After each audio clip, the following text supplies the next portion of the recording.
எழுப்புதலுக்கு அடையாளமான இந்த திறப்பில் வாசல் ஜெபம் நமக்கு அடுத்த கட்ட எழுப்புதலுக்கான ஆசீர்வாதமான ஜெபம். என் தேவனாகிய கர்த்தர் இந்த தர்மபுரி மாவட்டத்திலிருந்து லட்சம் மக்களாய் பரிசுத்தமாக்கப்பட்டு தேவனுடைய மகிமையில் பிரவேசிக்க என் தர்மபுரி மாவட்டத்தை ரட்சிப்பீராக.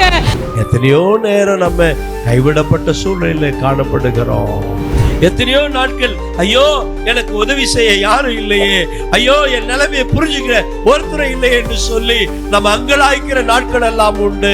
ஆனால் அப்படிப்பட்ட நேரத்துல நமக்காக ஒருவர் உண்டு, நமக்காக பரிந்து பேச, நமக்காக யாவையும் செய்து முடிக்க, நமக்காக யுத்தம் பண்ண அவர்தான் ஆண்டவராகிய இயேசு. நம்ம ஆண்டவருடைய பிள்ளையா இருக்கிறோம். நம்மளை பார்க்கும் போதே இவங்க கிறிஸ்துவுக்கு சொந்தமானவர்கள், இவங்க கிறிஸ்தவர்கள்.